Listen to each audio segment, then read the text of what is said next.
Samodevas are woodland fairies found in South Slavic folklore and mythology. The word Samodeva has very old Indo-European or Aryan roots, meaning divinity or wild, and in some interpretations pure or virgin. They are commonly depicted as ethereal maidens with long hair and in some cases wings, typically dressed in free-flowing, feathered white gowns, which give them the power of flight. Samodevas are often described as blonde, tall, slender women with pale, glowing skin and fiery eyes. According to folklore, Samodevas can live inside trees, abandoned shacks, dark caves, or near rivers, ponds, and wells. In Macedonian folklore, they were said to inhabit oak or willow trees, and in Romanian mythology, they are known as Aeli, described as similar to fairies with great seductive power over men and magic skills and attributes similar to nymphs found in Greek mythology, sometimes reported to have been seen bathing in the springs or at crossroads. Much like the villa in Slavic folklore, the Samodeva's power is believed to come mostly from her long, usually blonde hair, which is historically a sign of a vow of chastity. Another important aspect of the myths surrounding Samodevas is their dance.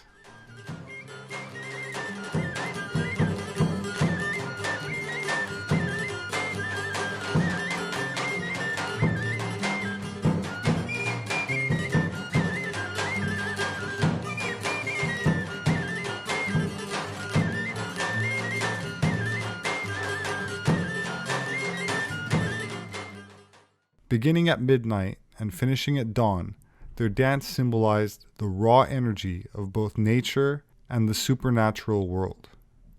They mostly appear at night by moonlight as dancing horas in secluded areas. Hora, also known as horo, is a type of circle dance originating in the Balkans but also found in other countries such as Turkey, Greece, Albania, Croatia, Serbia, Moldova, Georgia, and in Jewish culture.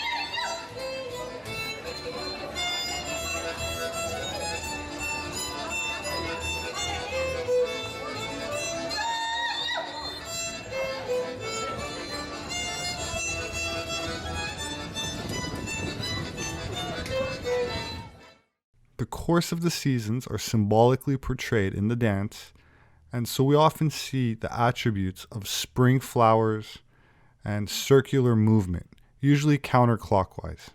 When further tracing the origins of the dance and the legends, we find similarities with the ancient Thracian legends, especially those connecting to the cult of Orpheus, which includes songs and dances performed by fire priestesses. Thracians were a group of Indo-European or Aryan tribes inhabiting a large area in Eastern and Southeastern Europe.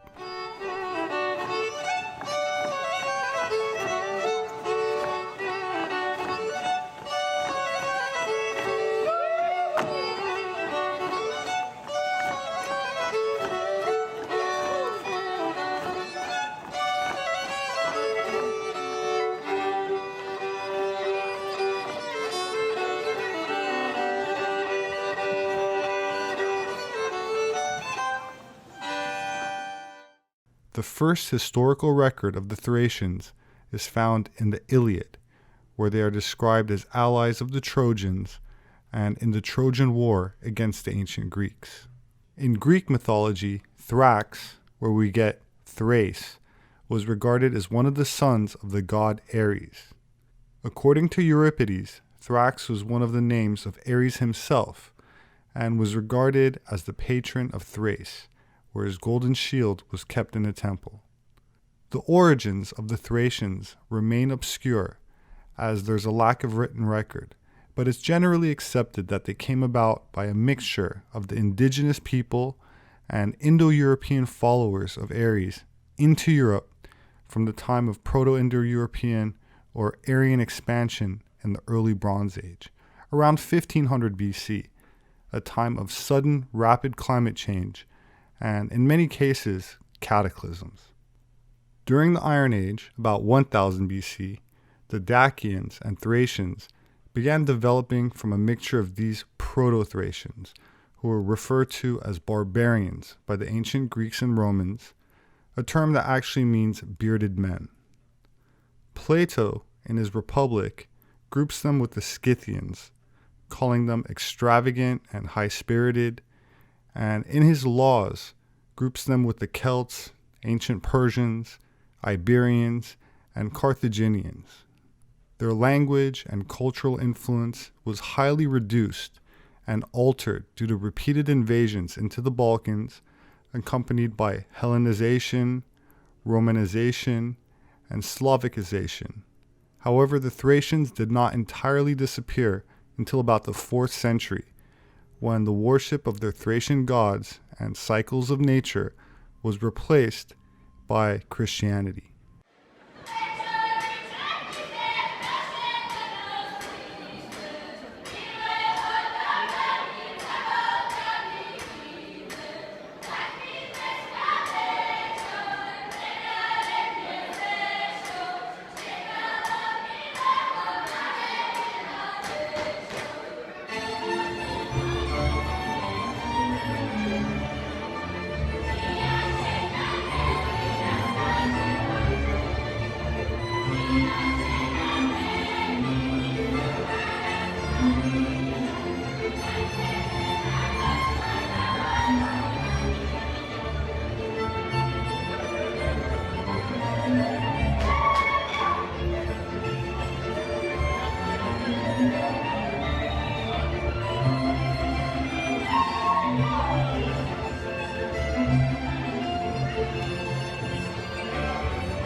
While the remnants of the Thracians were mostly assimilated, some claim cultural traces and continuity can be found among some of the areas of Albania and among other southeastern Europeans. Of course, this is only to a small cultural degree, as the Thracians were polygamous. According to the ancient Greek Menander, quote, "All Thracians are not much abstaining, because no one takes less than 10, 11, 12 wives, some even more. If one dies and has only 4 or 5 wives, he is called ill-fated, unhappy, and unmarried." According to Herodotus, unmarried Thracian women could have sex with any man they wished to. That said, there were men perceived as holy Thracians who lived without women and practiced what today is called esoteric transmutation, a form of spiritual alchemy.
As for physical appearance, several Thracian graves or tombstones have the name Rufus inscribed on them, meaning redhead.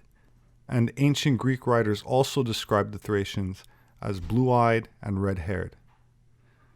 Ancient authors also described the Scythians from ancient Iran as red-haired, which becomes interesting when we consider the phenotype of Genghis Khan, leader of the Mongols, as described as having red hair and green eyes, who some believe came from the Scythians, and none other than the Islamic prophet Muhammad also famously having red hair, a universally accepted fact in most mosques and reinforced by the tradition of many Muslims around the world still dyeing their beards with red henna.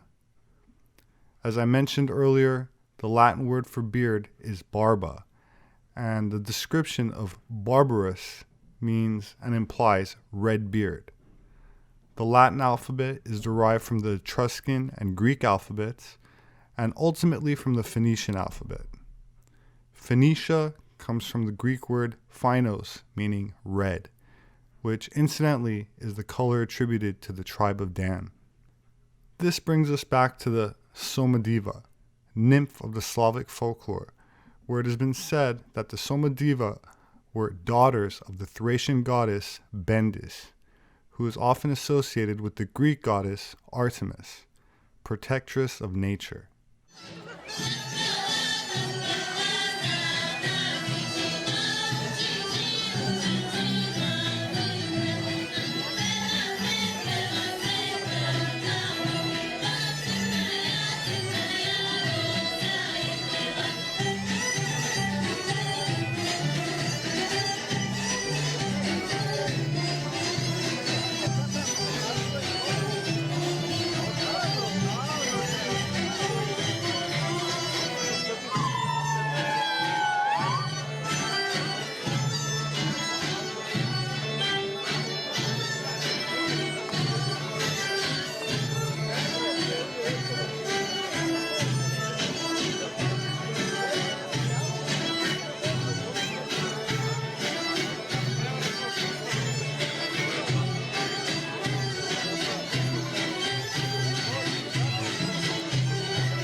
They are also a symbol of the coming spring, the awakening of nature, with an affinity for fire.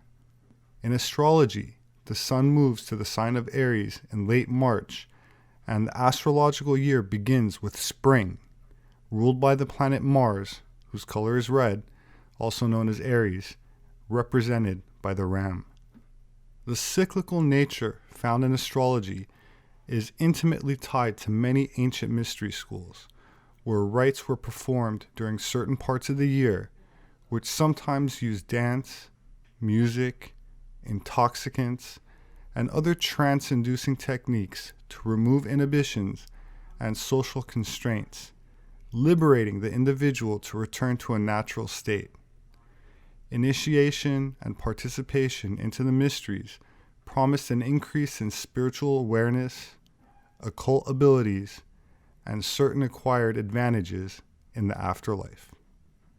My name is Robert Sepper. I'm an anthropologist. You can find my published books on Amazon. They make a great gift. Thank you so much to those who support me on Patreon.